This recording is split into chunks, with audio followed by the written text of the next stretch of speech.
Okay.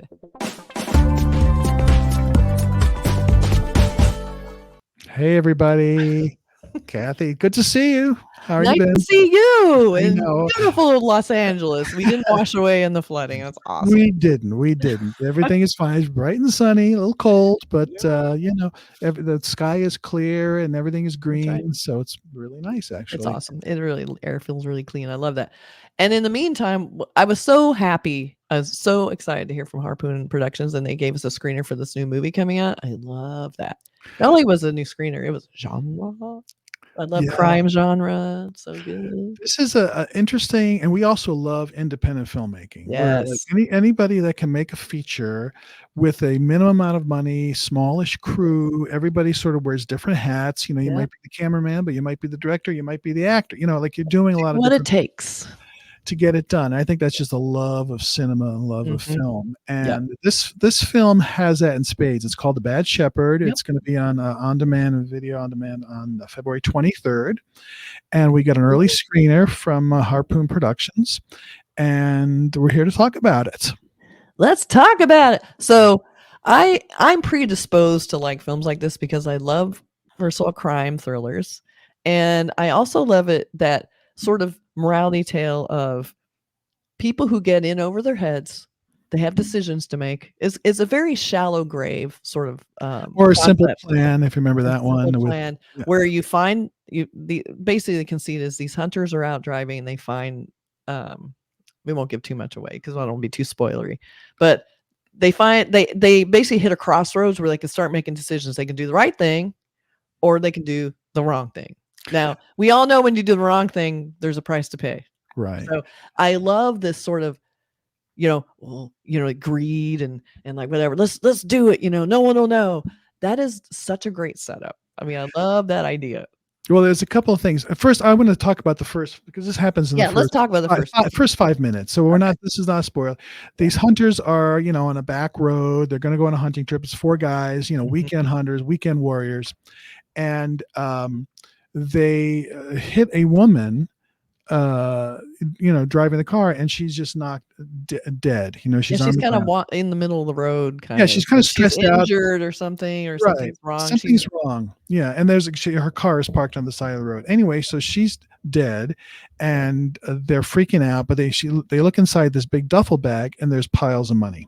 Looks like a couple of $1 million or something. What do you do? What are you supposed to do? Well, of course, you call the police. Right. And they don't call the police, but the police officer does come. Yep. And this is when greed and, the human condition take over. And instead of doing what is the right thing, saying, here's some money. We don't, we actually hit this person. It was a total accident, blah, blah, blah. They do exactly the opposite. And then starts the big, the hole they go into. So it has that feel of also being sort of a contained thriller. It all takes place, in the woods and eventually at like a cabin. So it's just those characters. And then another character comes in a few minutes later who's this real slick looking guy driving a Dodge Challenger. Mobster looking. Back hair, just very like. I believe you gentlemen have something that belongs to me. It looks like he's the higher up. He's the guy that's like, oh, he's coming for the money. Yeah. So obviously, clearly, somehow stole this money from a mobster or whatever. Some sort of deal went south. She took off. She's dead, but he knows that she's out there, and so he comes and he eventually ends up where the hunters are at their cabin, and that is the bulk of the film. What happens between all these characters? Now I like it too because first of all, there's tons of great twists and turns. Like, I love that. You have a group of guys that are all friends. When something like this happens, all of a sudden you start having this huge range of emotional and psychological reactions. We had one guy who instantly wanted to call the cops. We got to call cops. This isn't our money. We don't know. And this woman got killed, and they're all like, dude, this will destroy our lives. Like, other guys were like, we didn't mean to hit her, but we're going, there'll be trials. We could be tried for manslaughter. Like, oh my God, what are we going to do? We can lose our business. One guy has a business. Yeah. He would lose. Like, you're the guys that hit that woman, and then the other guy is like, let's just take the money. This will change our lives. Let's just do it. No one's going to know. It's the middle of nowhere. So I love the psychological justifications, and you understand all of them, which I thought was interesting. You really were like, because I'm paranoid, I probably would just call the cops. I would be afraid I would get caught. I don't want to deal. So I would call the cops just with sheer paranoia. I'd be tempted, maybe take one stack. One. I would go, yeah, I can't live with this. I have to come clean. It was an accident and we'll just work it through, but then it's like, oh, we could, we're in the middle of nowhere. We could hide this body and, we can just each get $500,000 a piece and just move on with our lives. And hopefully nobody finds out, because that happens. People get away with stuff all the time. So anyway, that's the whole idea of the film. It's like a morality play. Like, yes, I love that. And so these characters are all these factions and splintering off and back and forth. And as Kathy said, there's tons of twists and turns, and real sharp, really interesting ones. And that's when a low budget film can work. It's like you don't need the super big budget special effects, a lot of different locations. You just need like an interesting part of the script that makes you think differently about what's going on. And you have these small casts, so you're saving money on that. So you have it's almost like it was a very contained narrative. So we have basically the cars on the street, and then you have this cabin. Those are the two locations. And they pretty much are just shooting around the cabin the whole time. And so the other interesting part, not only do you have the psychological reactions to what are we going to do with this money, what should we do? They start having reactions to each other. Like they don't trust the other guy. They don't trust him.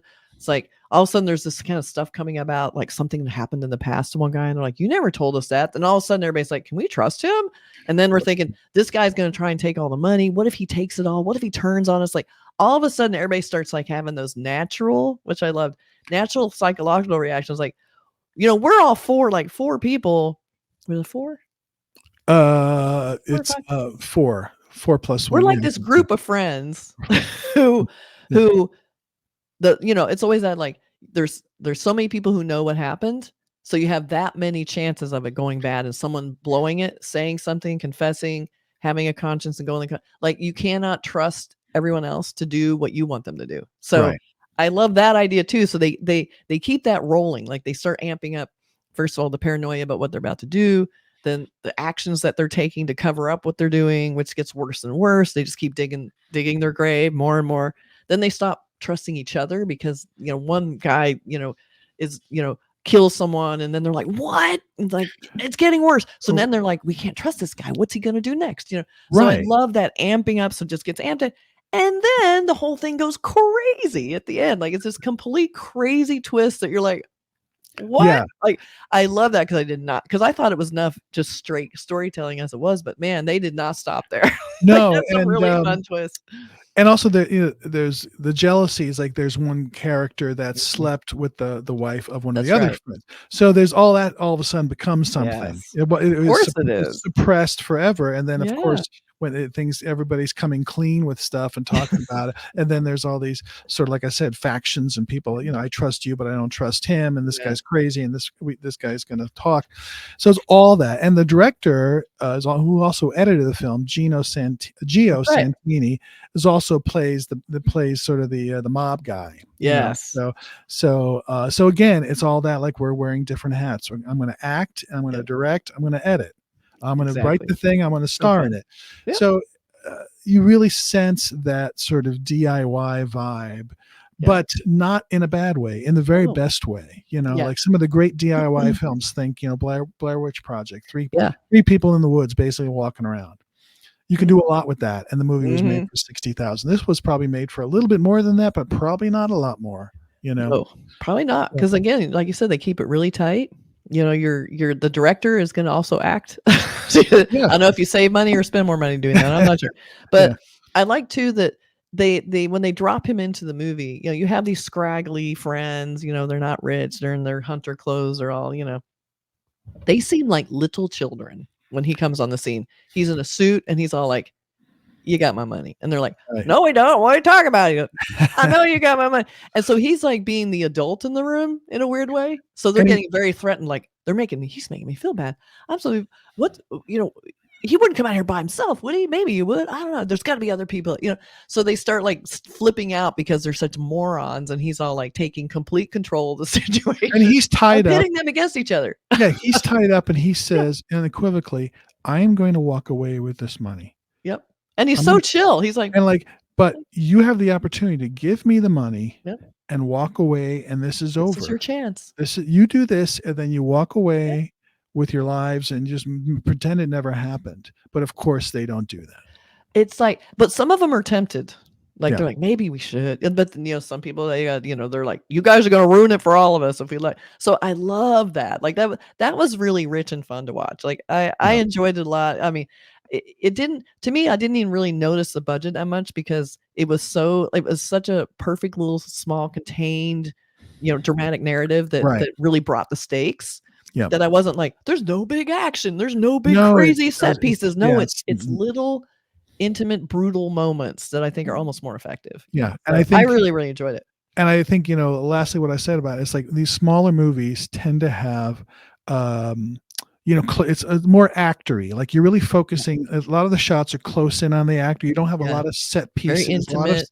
It's just like one face, another face, and there's all these actors working there. And the movie is about their acting, and also the plot twists and the plot itself. That's right. So if you like that sort of thing with the intensity ratcheted up, Bad Shepherds coming out February 23rd. Totally worth your $5 or $6 or whatever it costs to rent the film and check it out. Because independent film, we get some of the best chestnuts, the best sort of little treasures come from indie films, and this is one of those. That's right. And you're seeing good performances, and like, who's the cast? Let's just call them out real quick. We have the loose cannon. The character Scotty Tovar, I think is his name. He kind of stole the show because he was the most. Like he's the one who's just going to pull out the gun and shoot, or he's like, he's the one with the dark secrets, the other guys seem a little bit, clued out on that. Like they're a little more like, huh? Well, they're great, right. Brett Zimmerman, Justin Tate, Andrew Pagana, Christos, Kalabogias, and Geo Santini is the director, editor, really and so it's a good cast. Just well done. Kudos to those guys. And so I think it's worth supporting them and Harpoon Productions. Oops. Thank you. Let me pull that poster in. Hold on.